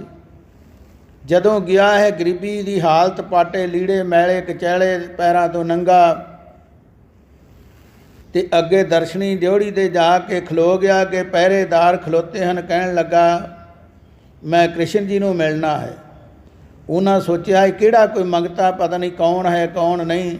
ਕਹਿੰਦੇ ਤੂੰ ਰਾਜੇ ਦੇ ਕੋਲ ਕੀ ਕਰਨਾ ਹੈ? ਕਹਿੰਦਾ ਮੇਰਾ ਮਿੱਤਰ ਹੈ। ਉਹਨਾਂ ਨੂੰ ਹੋਰ ਹੈਰਾਨੀ ਹੋ ਗਈ ਕਿ ਇਹ ਮਹਾਰਾਜ ਦਾ ਮਿੱਤਰ ਕਿਵੇਂ ਹੋਇਆ ਕ੍ਰਿਸ਼ਨ ਜੀ ਦਾ, ਇਹਦੀ ਕੀ ਹਾਲਤ ਹੈ, ਉਹ ਕਿੱਥੇ, ਇਹ ਕਿੱਥੇ, ਇਹ ਕਿਵੇਂ ਹੋ ਸਕਦਾ ਹੈ? ਉਹ ਕਹਿੰਦੇ ਤੂੰ ਜਾ ਨਹੀਂ ਸਕਦਾ ਅੱਗੇ। ਉਹਨੇ ਕਿਹਾ ਜੇ ਜਾਣ ਨਹੀਂ ਦੇਣਾ ਤੈਨੂੰ ਇਹ ਮੇਰਾ ਸੁਨਾਹ ਦੇ ਦਿਓ ਕਿ ਬਾਹਰ ਸੁਦਾਮਾ ਆਇਆ ਹੈ। ਅਤੇ ਜਦੋਂ ਪਹਿਰੇਦਾਰਾਂ ਜਾ ਕੇ ਦੱਸਿਆ, ਭਾਵੇਂ ਅੰਤਰਜਾਮੀ ਸੀ, ਪਰ ਉਹਨੇ ਵੇਖਣਾ ਸੀ ਕਿ ਕਿਵੇਂ ਬੇਨਤੀ ਕਰਦਾ ਹੈ। ਉਸ ਵੇਲੇ ਜਦੋਂ ਸੁਦਾਮੇ ਦਾ ਨਾਂ ਸੁਣਿਆ ਪਹਿਰੇਦਾਰਾਂ ਤੋਂ, ਅਤੇ ਕ੍ਰਿਸ਼ਨ ਮਹਾਰਾਜ ਆਪਣੇ ਸਿੰਘਾਸਣ 'ਤੇ ਬੈਠੇ ਹੋਏ ਸਨ, ਅਤੇ ਨੰਗੇ ਪੈਰੀਂ ਉੱਠ ਭੱਜੇ, ਜੋੜਾ ਵੀ ਨਹੀਂ ਪਾਇਆ, ਅਤੇ ਆਣ ਕੇ ਇਹਨੂੰ ਗਲ ਲਾ ਲਿਆ। ਚਾਰਨ ਕਰੋ ਸ੍ਰੀ ਵਾਹਿਗੁਰੂ। ਛੱਡ ਕੇ ਸਿੰਘਾਸਣ ਆਏ ਮਿਲਣ ਸੁਦਾਮੇ ਨੂੰ। ਇਸ ਕਰਕੇ ਫਿਰ ਉਹਨੂੰ ਗਲ ਨਾਲ ਲਾਇਆ, ਅੱਗੇ ਖੜਿਆ, ਆਪਣੇ ਸਿੰਘਾਸਣ ਦੇ ਉੱਤੇ ਬਹਾ ਲਿਆ, ਅਤੇ ਆਪ ਦੂਜੇ ਪਾਸੇ ਬੈਠ ਕੇ ਉਹਦੇ ਚਰਨ ਧੋਤੇ, ਪੈਰ ਧੋਤੇ, ਬੜੀ ਨਿਮਰਤਾ ਵਿੱਚ ਸੁੱਖ ਸ਼ਾਂਤ ਪੁੱਛੀ, ਜਲ ਪਾਣੀ ਛਕਾਇਆ, ਅਤੇ ਫਿਰ ਪੁੱਛਿਆ ਕਿਵੇਂ ਅੱਜ ਆਉਣਾ ਹੋਇਆ। ਹੁਣ ਨਾਲੇ ਬਚਨ ਕਰਦੇ ਹਨ ਅਤੇ ਨਾਲੇ ਕਹਿਣ ਲੱਗੇ ਤੂੰ ਕੋਈ ਲਿਆਇਆ ਨਹੀਂ। ਉਹ ਫਿਰ ਵਿਚਾਰਾ ਲਕਾਵੇ ਮੈਂ ਦੱਸਾਂ ਕਿ ਇੱਥੇ ਬੜੇ ਬੜੇ ਮੰਤਰੀ ਬੈਠੇ ਹਨ, ਰਾਜ ਦਰਬਾਰੀ ਬੈਠੇ ਹਨ, ਅਤੇ ਮੈਂ ਮਾਮੂਲੀ ਇੱਕ ਤੰਦਲ ਜਿਹੜੇ ਕੱਢ ਕੇ ਕਿਵੇਂ ਵਿਖਾਵਾਂ। ਪਰ ਉਹਨੇ ਕਿਹਾ ਜੋ ਲਿਆਇਆ ਹੈ ਵਿਖਾ, ਮੈਨੂੰ ਭੁੱਖ ਲੱਗੀ ਹੈ। ਇਸ ਕਰਕੇ ਜਿਹਨੂੰ ਅੱਗੇ ਕੀਤੇ, ਅਤੇ ਕ੍ਰਿਸ਼ਨ ਮਹਾਰਾਜ ਜੀ ਨਾਲੇ ਉਹ ਮੁੱਠ ਭਰ ਕੇ ਆਪਣੇ ਮੁਖਾਰ ਬਿੰਦ ਵਿੱਚ ਪਾਉਂਦੇ ਹਨ, ਨਾਲੇ ਉਹਨੂੰ ਵਰ ਦੇਈ ਜਾ ਰਹੇ ਹਨ। ਜਦੋਂ 2 ਵਾਰ ਇਸੇ ਤਰ੍ਹਾਂ ਮੁੱਠਾਂ ਭਰ ਕੇ ਉਹਨਾਂ ਛਕੀਆਂ, ਤੀਜੀ ਮੁੱਠ ਭਰਨ ਲੱਗੇ ਅਤੇ ਰੁਕਮਣੀ ਨੇ ਉਹਦਾ ਹੱਥ ਫੜ ਲਿਆ ਕਿ ਸਭ ਕੁਝ ਇਹਨੂੰ ਦੇ ਦੇਣਾ ਹੈ। ਕਹਿਣ ਲੱਗਾ ਇਹ ਮਿੱਤਰਤਾਈ ਦਾ ਸਵਾਲ ਹੈ, ਇਹਦੇ ਕੋਲ ਮੈਂ ਕੋਈ ਲੁਕਾ ਨਹੀਂ ਸਕਦਾ। ਕੀ ਹੋਇਆ ਜੇ ਅੱਗੇ ਦੇ ਕੋਲੋਂ ਕੋਈ ਐਸਾ ਕੰਮ ਗਲਤ ਹੋ ਗਿਆ, ਪਰ ਹੈ ਤੇ ਮਿੱਤਰ। ਸਿਆਣੇ ਕਹਿੰਦੇ ਜਿਹੜਾ ਵੈਰੀ ਵੀ ਘਰ ਚੱਲ ਕੇ ਆ ਜਾਵੇ ਉਹਨੂੰ ਵੈਰੀ ਨਹੀਂ ਸਮਝਣਾ ਚਾਹੀਦਾ। ਇਸ ਕਰਕੇ ਉਹਦੀ ਸਾਰੀ ਗਰੀਬੀ ਕੱਟ ਦਿੱਤੀ ਤੇ ਕਹਿਣ ਲੱਗਾ ਮੇਰਾ ਅਸਲ ਮਿੱਤਰ ਸੱਜਣ ਹੈ, ਇਹ ਜਿਹੜਾ ਮੇਰੇ ਮੁੱਢ ਬਚਪਨ ਦਾ ਮਿੱਤਰ ਹੈ। ਤੇ ਫਿਰ ਉਹਨੇ ਪੁੱਛਿਆ ਮਹਾਰਾਜ ਮੈਨੂੰ ਤੇਰੀ ਸਮਝ ਨਹੀਂ ਲਾਈ ਲੀਲਾ ਦੀ, ਜੇ ਤੇਰਾ ਐਡਾ ਮਿੱਤਰ ਹੈ ਤੇ ਇਹਦੀ ਪਹਿਲਾਂ ਗਰੀਬੀ ਕਿਉਂ ਨਹੀਂ ਕੱਟੀ? ਉਹ ਕਹਿਣ ਲੱਗੇ ਜਿੰਨਾ ਕਿ ਇਹਨੇ ਗੁਨਾਹ ਕੀਤਾ ਸੀ ਉਹਦਾ ਲੇਖਾ ਵੀ ਭੁਗਤਣਾ ਪੈਣਾ ਸੀ। ਚਾਰਨ ਕਰੋ ਸ੍ਰੀ ਵਾਹਿਗੁਰੂ। ਇਸ ਕਰਕੇ ਹੁਣ ਸਮਾਂ ਆਇਆ, ਇਹਨੂੰ ਅਸਲੀ ਰਸਤੇ ਦਾ ਪਤਾ ਲੱਗਾ, ਆਪਣੀ ਭੁੱਲ ਦਿਸੀ ਅੱਗੇ, ਤੇ ਫਿਰ ਇਹ ਬਖਸ਼ਾਉਣ ਵਾਸਤੇ ਸਿੱਧੇ ਰਸਤੇ ਚੱਲਿਆ ਹੈ। ਅੱਜ ਉਹ ਸਮਾਂ ਸੀ ਇਸ ਥਾਂ 'ਤੇ ਆਣ ਕੇ ਇਸ ਵੇਲੇ ਇਸ ਬਹਾਨੇ ਇਹਦੀ ਗਰੀਬੀ ਕੱਟੀ ਜਾਣੀ ਸੀ। ਤਿੰਨੇ ਗੱਲਾਂ ਇਕੱਠੀਆਂ ਹੋਈਆਂ ਤਾਂ ਇਹਦਾ ਕਾਰਜ ਸਫਲ ਹੋਇਆ ਹੈ। ਇਸ ਕਰਕੇ ਸਤਿਗੁਰੂ ਪੰਜਵੇਂ ਪਾਤਸ਼ਾਹ ਮਹਾਰਾਜ ਕਹਿੰਦੇ ਭਾਈ ਬਾਕੀ ਸੰਸਾਰ ਦੇ ਲੋਕ ਜਿਹੜੇ ਹਨ ਇਹ ਆਪਣੇ ਸਵਾਰਥ ਵਾਸਤੇ ਹਨ, ਕੋਈ ਕਿਸੇ ਦਾ ਮਿੱਤਰ ਨਹੀਂ। ਤੇ ਪਰ ਜਿਹੜੇ ਰੱਬ ਦੇ ਪਿਆਰਿਆਂ ਦੀ ਸੰਗਤ ਹੈ ਉਹਨਾਂ ਦਾ ਸਾਥ ਹੈ, ਉਹ ਨਿਭ ਜਾਂਦਾ ਲੋਕ ਪਰਲੋਕ ਵਿੱਚ। ਕਿਸੇ 2 ਮਿੰਟ ਵੀ ਰੱਬ ਦੇ ਪਿਆਰੇ ਦੀ ਸੰਗਤ ਕਰ ਲਈ ਉਹਦਾ ਪਤਾ ਨਹੀਂ ਕਿੰਨਾ ਫਲ ਮਿਲ ਜਾਣਾ ਹੈ। ਤੇ ਇਸ ਕਰਕੇ ਮਹਾਰਾਜ ਕਥਨ ਕਰਦੇ ਭਾਈ ਇਹ ਨਾ ਹੋਵੇ ਕਿ ਸਾਰਿਆਂ ਦਾ ਵਿਰੋਧ ਹੀ ਕਰੀਏ, ਵਿਰੋਧ ਵੀ ਨਹੀਂ ਕਰਨਾ। ਜਿਵੇਂ ਮੁਸਾਫਰ ਆਪਣਾ ਸਫ਼ਰ ਕਰਦੇ ਹਨ ਇੱਕ ਦੂਜੇ ਨਾਲ ਪ੍ਰੇਮ ਦੇ ਨਾਲ, ਪਰ ਉਹਨੂੰ ਆਪਣਾ ਸੱਚਾ ਰਿਸ਼ਤੇਦਾਰ ਨਹੀਂ ਜਾਣਦੇ। ਇੱਕ ਪ੍ਰੇਮੀ ਬਣ ਕੇ ਉਹ ਸਫ਼ਰ ਕੱਟਣ ਵਾਸਤੇ ਉਹਦੇ ਨਾਲ ਪ੍ਰੇਮ ਰੱਖਦੇ ਹਨ। ਕੋਈ ਕਿਤੇ ਆਪਣੇ ਮੰਜ਼ਿਲ 'ਤੇ ਪਹੁੰਚ ਜਾਂਦਾ, ਕੋਈ ਕਿਤੇ ਚਲਿਆ ਜਾਂਦਾ ਹੈ। ਇਸ ਕਰਕੇ ਦੁਨੀਆ ਇਹ ਸਾਰੀ ਮੁਸਾਫਰ ਹੈ ਅਤੇ ਇਹਦੇ ਵਿੱਚ ਕੋਈ ਆਪਣਾ ਨਹੀਂ, ਇੱਕ ਆਪਣਾ ਹੋਵੇਗਾ ਅਤੇ ਜਿਹੜਾ ਰੱਬ ਨਾਲ ਪ੍ਰੇਮ ਕਰਨ ਵਾਲਾ ਉਹਦਾ ਸਾਥ ਨਿਭੇਗਾ। ਬਿਖੇਠ ਗੌਰੀ ਖਾਏ ਭੁਲਾਨ, ਮਾਇਆ ਮੰਦਰ ਤਿਆਗ ਗਿਆ। ਸਤਿਗੁਰੂ ਜੀ ਕਥਨ ਕਰਦੇ ਇਸ ਮਨਮੁਖ ਨੇ, ਮਨ ਦੇ ਮਗਰ ਲੱਗਣ ਵਾਲੇ ਨੇ। ਹੁਣ ਜਿਹੜਾ ਗੁਰਮੁਖ ਹੈ ਉਹਨੇ ਤੇ ਗੁਰੂ ਨੂੰ ਮੁੱਖ ਰੱਖਿਆ ਤੇ ਅਸੀਂ ਆਪਣੇ ਮਨ ਨੂੰ ਮੁੱਖ ਰੱਖਿਆ। ਜੋ ਮਨ ਆਂਦਾ ਉਹ ਕੰਮ ਕਰਨਾ ਹੈ। ਮਨ ਨਹੀਂ ਮੰਨਦਾ ਪਾਠ ਨਹੀਂ ਕਰਨਾ, ਮਨ ਨਹੀਂ ਮੰਨਿਆ ਵੇਲੇ ਨਾਲ ਉੱਠਣਾ ਨਹੀਂ, ਮਨ ਨਹੀਂ ਮੰਨਦਾ ਇਸ਼ਨਾਨ ਨਹੀਂ ਕਰਨਾ, ਮਨ ਨਹੀਂ ਮੰਨਦਾ ਨਾਮ ਨਹੀਂ ਜਪਣਾ, ਮਨ ਨਹੀਂ ਮੰਨਦਾ ਸੰਗਤ ਵਿੱਚ ਨਹੀਂ ਜਾਣਾ। ਅਤੇ ਜਦੋਂ ਹੋਰ ਕੋਈ ਕੰਮ ਕਰਨਾ ਮਨ ਨੂੰ ਪੁੱਛੀਦਾ ਹੀ ਨਹੀਂ। ਭੁੱਖ 'ਤੇ ਲੱਗੀ ਹੋਵੇ ਉਦੋਂ ਕਿਵੇਂ ਖਾਈਦੀ ਹੈ ਕੋਈ ਵਸਤੂ, ਉਸ ਵੇਲੇ ਬੰਦਾ ਸਵਾਦ ਵੀ ਨਹੀਂ ਵੇਂਦਾ, ਸਵਾਦ ਹੈ ਬਈ ਹੈ ਕਿ ਸੱਜਰੀ ਹੈ। ਜਦੋਂ ਭੁੱਖ ਨੇ ਸਤਾਇਆ ਹੋਵੇ ਦਵਾ ਦਵ ਛਕਣ ਨੂੰ ਜੀ ਕਰਦਾ ਹੈ। ਇਸ ਕਰਕੇ ਜਿਨ੍ਹਾਂ ਨੂੰ ਉਹਦੀ ਭੁੱਖ ਲੱਗ ਜਾਂਦੀ ਹੈ ਉਹ ਉਹਦੇ ਤੋਂ ਬਿਨਾਂ ਬਚਦੇ ਨਹੀਂ। ਪਰ ਜਿਨ੍ਹਾਂ ਆਪਣੇ ਮਨ ਨੂੰ ਮੁੱਖ ਰੱਖਿਆ ਮਨ ਦੇ ਪਿੱਛੇ ਲੱਗਦੇ ਹਨ।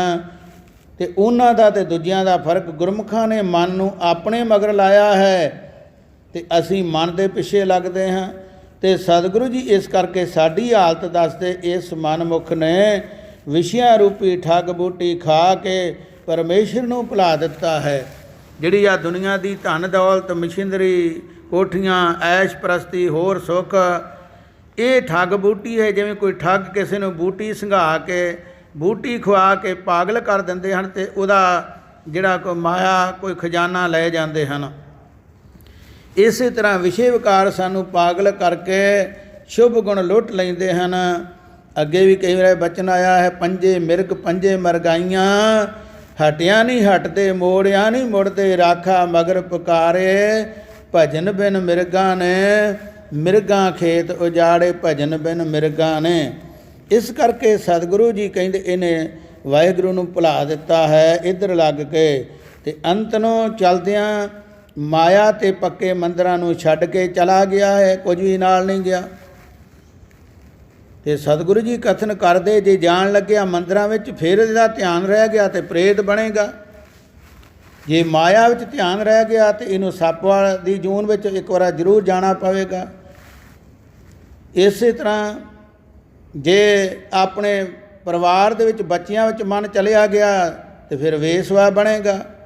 ਅਤੇ ਜਿਹੜਾ ਪਰਮੇਸ਼ਰ ਦੇ ਨਾਲ ਜੁੜ ਗਿਆ ਅੰਤ ਦੇ ਵੇਲੇ ਉਹ ਵਾਹਿਗੁਰੂ ਦਾ ਰੂਪ ਹੋ ਜਾਂਦਾ, ਉਹਦੇ ਨਾਲ ਮਿਲ ਜਾਂਦਾ ਹੈ। ਸਤਿਗੁਰੂ ਜੀ ਕਥਨ ਕਰਦੇ, ਨਿੰਦਾ ਕਰ ਕਰ ਬਹੁਤ ਵਿਗੂਤਾ, ਗਰਭ ਜੋਨ ਮੈਂ ਕਿਰਤ ਪਿਆ। ਨਿੰਦਿਆ ਕਰ ਕਰਕੇ ਬਹੁਤ ਹੀ ਖਰਾਬ ਹੋ ਰਿਹਾ ਹੈ। ਕਈ ਵਾਰ ਇਹ ਵੇਖਦਾ ਵੀ ਨਹੀਂ ਮਨੁੱਖ ਕਿ ਫਲਾਣੇ ਦੇ ਵਿੱਚ ਆ ਔਗਣ ਹੈ ਕਿ ਨਹੀਂ, ਸੁਣੀ ਸੁਣਾਈ ਨਿੰਦਿਆ ਕਰੀ ਜਾਂਦਾ ਹੈ। ਇਹ ਵੀ ਨਹੀਂ ਪਤਾ ਉਹ 'ਚ ਇਹ ਔਗਣ ਹੈਗਾ ਕਿ ਨਹੀਂ, ਜਾਂ ਉਹਨੇ ਕੋਈ ਇਹਦਾ ਮਸਲਾ ਹੱਲ ਨਾ ਕੀਤਾ, ਉਹਦੇ ਉਲਟ ਬੋਲਣ ਲੱਗ ਪੈਣਾ। ਕਈ ਮਨੁੱਖ ਆਪਣੇ ਆਪ ਨੂੰ ਬੜੇ ਗੁਰਸਿੱਖ ਸਮਝਦੇ ਹਨ, ਜੇ ਤੇ ਉਹਦਾ ਕੋਈ ਲੈਣ ਦੇਣ ਉਹਦੇ ਨਾਲ ਚੱਲ ਪਿਆ ਤੇ ਕਹਿਣਾ ਬੜਾ ਚੰਗਾ ਹੈ। ਜੇ ਕੋਈ ਨਾ ਉਹਦੇ ਕੋਲ ਮਤਲਬ ਉਹਦਾ ਮਸਲਾ ਹੱਲ ਹੋਇਆ, ਮਤਲਬ ਨਾ ਸਰਿਆ, ਤੇ ਫਿਰ ਉਹਦੇ ਉਲਟ ਪ੍ਰਚਾਰ ਕਰੀ ਜਾਣਾ। ਬੰਦਾ ਤੇ ਉਹੀ ਹੈ ਪਰ ਆਪਣੇ ਸਵਾਰਥ ਵਾਸਤੇ ਮਿੱਤਰ ਹੈ, ਸਵਾਰਥ ਨਾ ਹੱਲ ਹੋਇਆ ਤੇ ਉਹ ਦੁਸ਼ਮਣ ਬਣ ਗਿਆ, ਉਹਦੀ ਨਿੰਦਿਆ ਕਰਨੀ ਸ਼ੁਰੂ ਕਰ ਦਿੱਤੀ ਤੇ ਆਪ ਹੀ ਖਰਾਬ ਹੋ ਰਿਹਾ ਹੈ। ਪੁਨ੍ਹਾ ਕੀਤੇ ਕਰਮਾਂ ਅਨੁਸਾਰ ਗਰਭ ਜੋਨੀ ਵਿੱਚ ਜਾ ਪਿਆ ਹੈ। ਪਤਾ ਨਹੀਂ ਕਿੰਨੀਆਂ ਜੂਨਾਂ ਵਿੱਚ ਮੁੜ ਮੁੜ ਕੇ ਆਉਂਦਾ ਹੈ, ਜੰਮਦਾ ਹੈ, ਮਰਦਾ ਹੈ, ਇਹੀ ਚੱਕਰ ਚੱਲਿਆ ਜਾਂਦਾ ਹੈ। ਪੁਰਬ ਕਮਾਣੇ ਛੋਡੇ ਨਾਹੀ, ਜਮਦੂਤ ਗ੍ਰਾਸਿਓ ਮਹਾ ਭਇਆ। ਸਤਿਗੁਰੂ ਮਹਾਰਾਜ ਜੀ ਫਰਮਾਨ ਕਰਦੇ ਹਨ ਕਿ ਭਾਈ ਪੂਰਬ ਜਨਮ ਦੇ ਪਿਛਲੇ ਜਨਮ ਕੇ ਕਮਾਏ ਹੋਏ ਕਰਮ ਇਸ ਨੂੰ ਛੱਡਦੇ ਨਹੀਂ ਹਨ। ਉਹਨਾਂ ਕਰਮਾਂ ਦਾ ਲੇਖਾ ਜ਼ਰੂਰ ਭੁਗਤਣਾ ਪੈਣਾ ਹੈ, ਉਹ ਲੇਖਾ ਦੇਣਾ ਪੈਣਾ ਹੈ। ਜਦੋਂ ਮਨੁੱਖ ਆਉਂਦਾ ਹੈ ਦੁਨੀਆ 'ਤੇ ਜਨਮ ਧਾਰਦਾ ਹੈ ਤੇ ਜਿਵੇਂ ਕਿਸੇ ਰਸਤੇ ਚੱਲ ਕੇ ਆਉਂਦਾ ਦੇ ਪੈਰਾਂ ਨਾਲ ਮਿੱਟੀ ਲੱਗ ਜਾਂਦੀ ਹੈ, ਕਿਰਕ ਲੱਗ ਜਾਂਦੀ ਹੈ, ਧੂੜ ਲੱਗ ਜਾਂਦੀ ਹੈ, ਇਸੇ ਤਰ੍ਹਾਂ ਪਿਛਲੇ ਜਨਮਾਂ ਦਾ ਜਿਹੜਾ ਲੇਖਾ ਉਹ ਇਹਦੇ ਨਾਲ ਹੀ ਆ ਜਾਂਦਾ ਹੈ। ਉਹਦੇ ਅਨੁਸਾਰ ਇਹਦਾ ਸਰੀਰ ਬਣਦਾ ਹੈ, ਉਹਦੇ ਅਨੁਸਾਰ ਇਹਨੂੰ ਦੁੱਖ ਸੁੱਖ ਮਿਲਦਾ ਹੈ। ਇਹ ਲੋਕਾਂ ਨੂੰ ਦੋਸ਼ ਦਿੰਦਾ ਫਲਾਣੇ ਮੇਰੇ ਨਾਲ ਕੁਝ ਕਰ ਦਿੱਤਾ। ਇਸ ਕਰਕੇ ਮਹਾ ਭਿਆਨਕ ਜੋ ਜਮਦੂਤ ਹਨ, ਬਹੁਤ ਜ਼ਬਰਦਸਤ ਜਮਦੂਤ ਜਿਹੜੇ ਸਜ਼ਾ ਦੇਣ ਵਾਲੇ ਹਨ, ਉਹਨਾਂ ਨੇ ਆ ਕੇ ਇਸ ਨੂੰ ਗ੍ਰਸ ਲੈਣਾ ਕੀਤਾ, ਕਿਉਂਕਿ ਉਹਨਾਂ ਨੂੰ ਲਾਭ ਹੋ ਜਾਂਦਾ, ਸੁੱਖ ਹੋ ਜਾਂਦਾ, ਸੌਖਾ ਹੈ ਇਹਨੂੰ ਖੜਨਾ।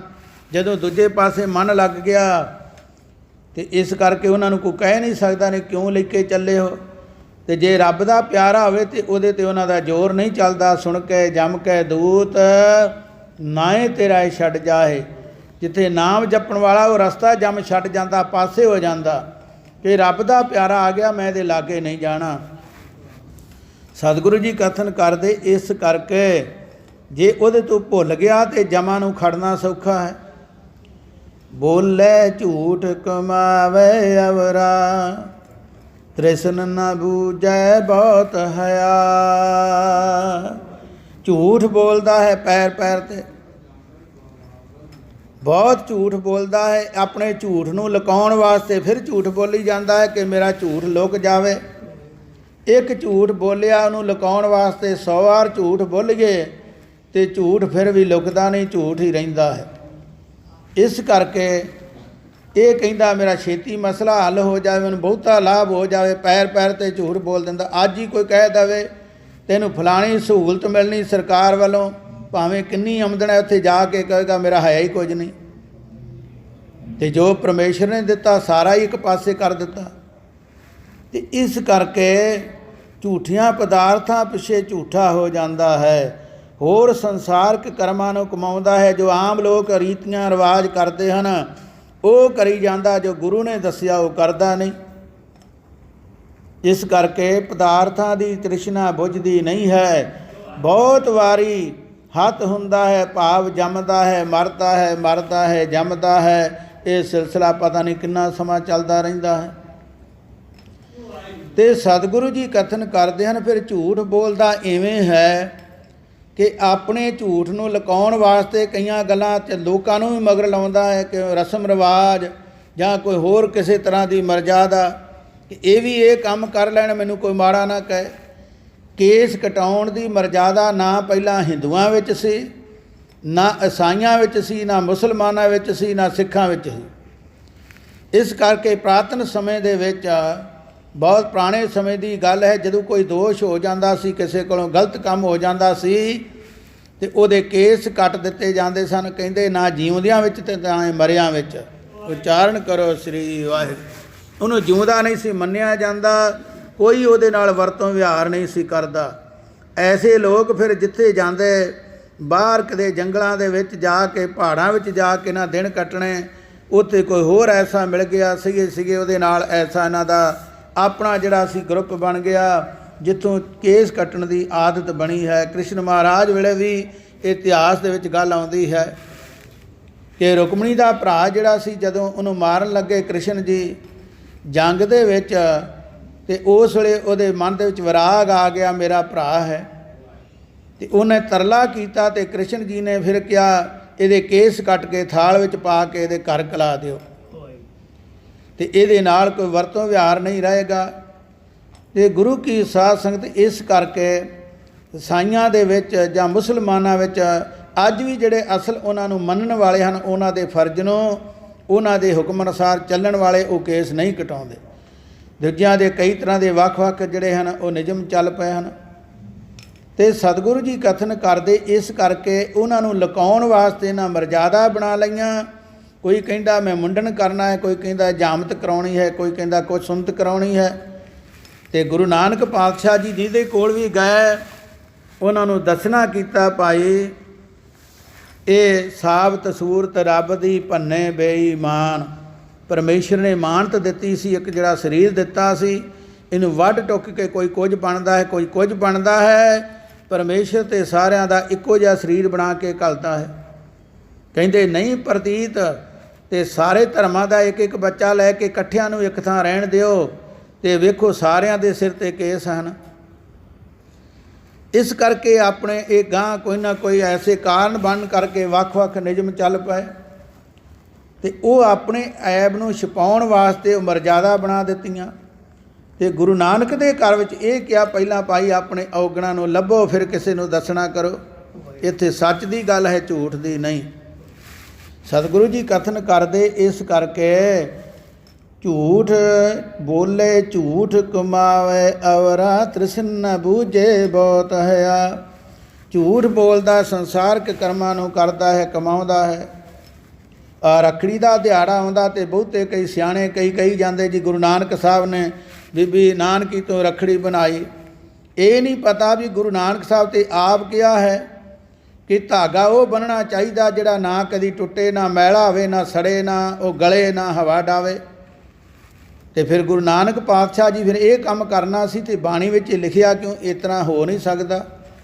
ਉਹਨਾਂ ਜੋ ਕਿਹਾ ਕਰਕੇ ਵਿਖਾਇਆ। ਜਿਹੜੀ ਬਾਣੀ ਨਾਲ ਗੱਲ ਨਹੀਂ ਰੁਲਦੀ, ਨਹੀਂ ਮਿਲਦੀ, ਅਸੀਂ ਉਹਦੇ ਨਾਲ ਮਿਲਾਈ ਜਾ ਰਹੇ ਹਾਂ। ਤੇ ਵਿਦਵਾਨਾਂ ਨੇ ਇੱਥੋਂ ਤੱਕ ਵੀ ਕਹਿ ਦਿੱਤਾ ਹੈ ਕਿ ਬੀਬੀ ਨਾਨਕੀ ਜੀ ਦਾ ਸਰੀਰ ਦਾ ਜਿਹੜਾ ਛੱਡਣਾ ਸੀ, ਸਰੀਰ ਤਿਆਗਣ ਦਾ ਸਮਾਂ ਬਹੁਤਿਆਂ ਨੂੰ ਪਤਾ ਨਹੀਂ। ਰੱਖੜੀ ਕਦੋਂ ਚੱਲੀ ਤੇ ਸਰੀਰ ਉਹਨੇ ਕਦੋਂ ਛੱਡਿਆ।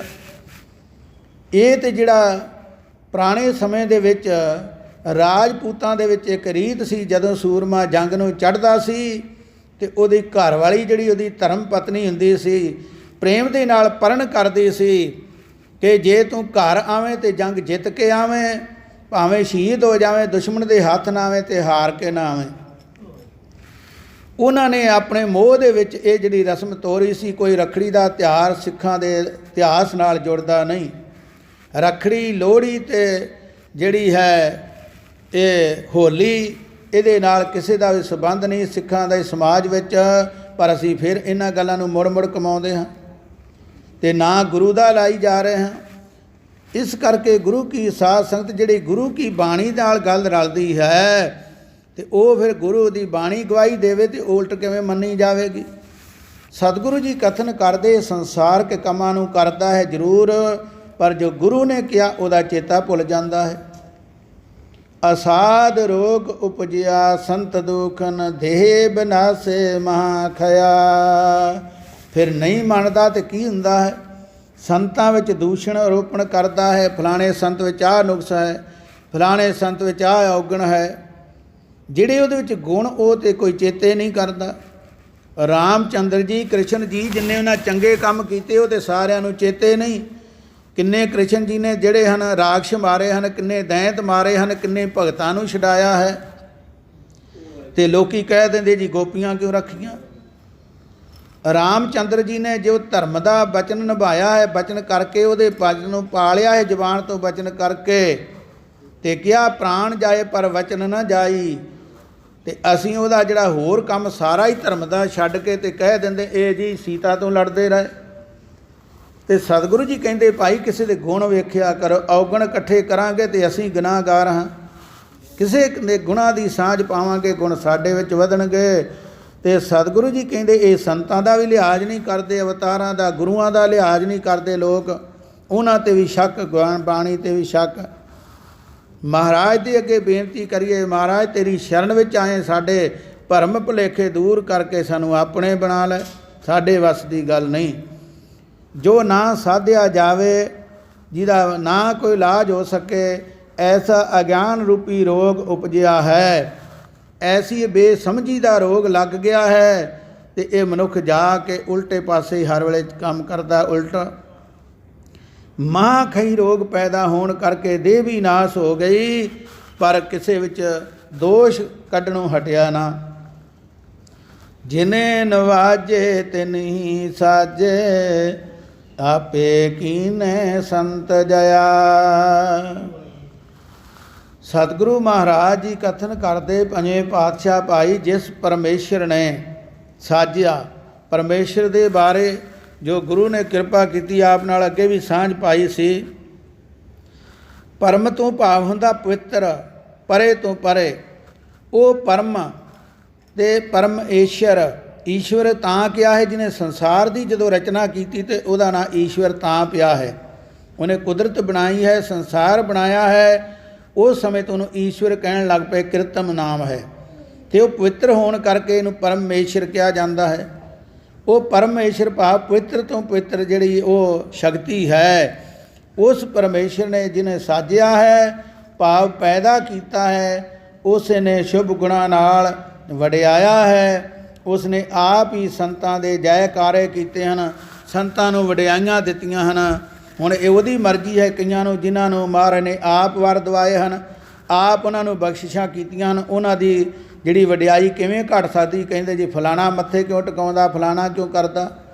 ਜਿਹਦੀ ਮਰਜ਼ੀ ਨਾ ਮੰਨੇ, ਪਰ ਸਾਨੂੰ ਇਹਨਾਂ ਗੱਲਾਂ ਦਾ ਜਦੋਂ ਵੇਖਿਆ ਤੇ ਉਹਨਾਂ ਦੇ ਗੋਡੀ ਹੱਥ ਲਾ ਦਿੱਤਾ, ਤੇ ਕਈਆਂ ਨੇ ਸ਼ੱਕ ਕਰ ਲਿਆ ਕਿ ਇਹਨਾਂ ਨੂੰ ਮੰਨਿਆ ਕਿਉਂ, ਇਹਨਾਂ ਗੋਡੀ ਹੱਥ ਕਿਉਂ ਲਾਇਆ। ਕਹਿੰਦੇ ਕਿਸੇ ਨੂੰ ਮੱਥਾ ਨਹੀਂ ਟੇਕਣਾ। ਤੇ ਸੰਤ ਕਹਿਣ ਲੱਗੇ ਪਹਿਲਾਂ ਸਾਰੇ ਇੱਕ ਇੱਕ ਜਪਜੀ ਸਾਹਿਬ ਦਾ ਪਾਠ ਕਰੋ, ਫਿਰ ਤੁਹਾਨੂੰ ਦੱਸਾਂਗੇ, ਚਾਰਨ ਕਰੋ ਸ੍ਰੀ ਵਾਹਿਗੁਰੂ। ਉਹ ਕਹਿੰਦੇ ਦੂਜੇ ਦੀ ਨਿੰਦਿਆ ਕਰਨ ਦਾ ਤੇ ਸਾਨੂੰ ਪਤਾ ਹੈ, ਔਗਣ ਵੇਖਣ ਦਾ, ਪਰ ਸਾਨੂੰ ਕੀ ਭੇਦ ਹੈ, ਉਹ ਕੌਣ ਹਨ ਅੱਗੇ। ਇਸ ਕਰਕੇ ਇਹਨਾਂ ਨੂੰ ਤੁਸੀਂ ਨਹੀਂ ਜਾਣਦੇ।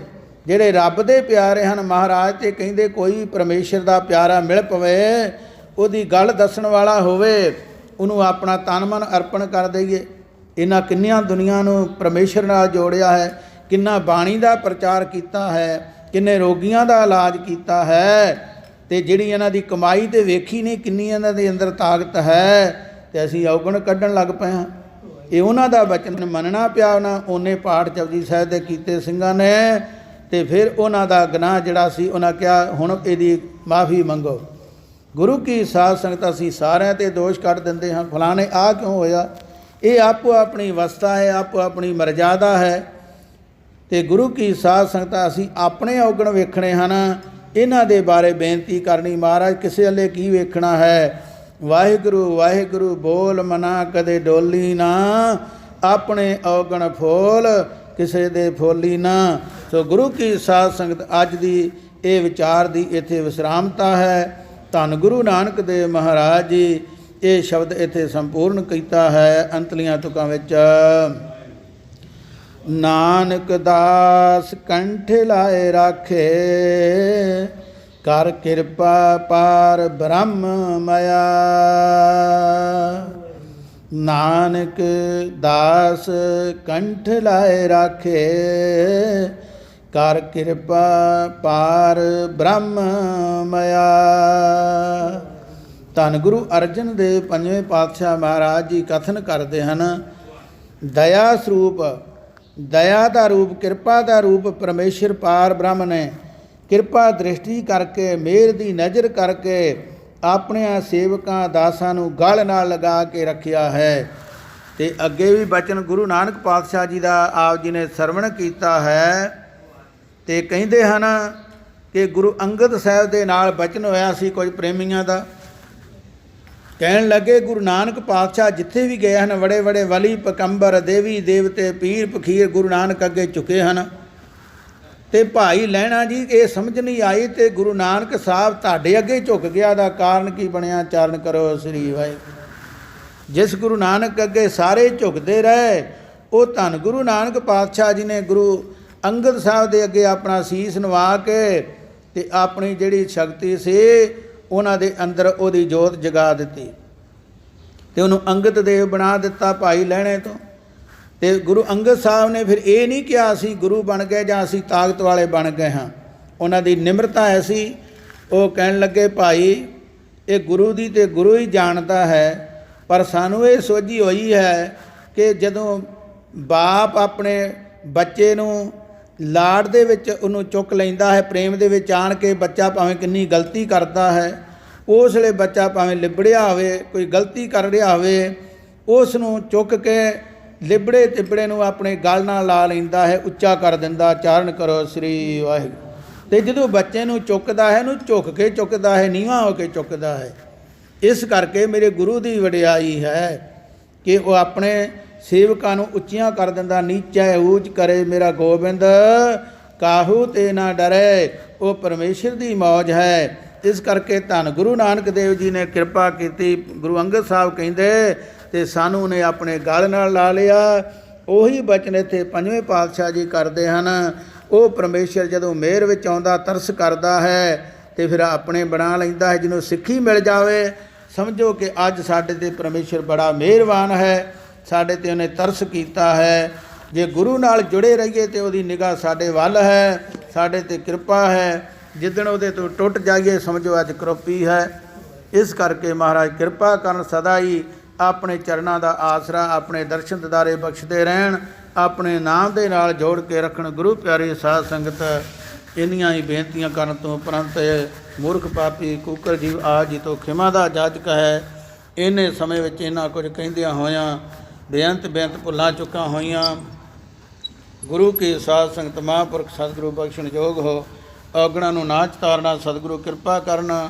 ਪੜ੍ਹਦੇ ਸੁਣਦਿਆਂ ਨੂੰ ਲਾਹੇਵੰਦ ਕਰਨ। ਧਰਮ ਦਾ ਪੰਥ ਦਾ ਵਾਧਾ ਹੋਵੇ, ਏਕਤਾ ਹੋਵੇ।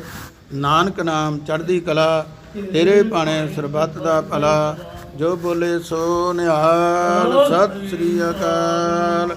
ਵਾਹਿਗੁਰੂ ਜੀ ਕਾ ਖਾਲਸਾ, ਵਾਹਿਗੁਰੂ ਜੀ ਕੀ ਫਤਿਹ।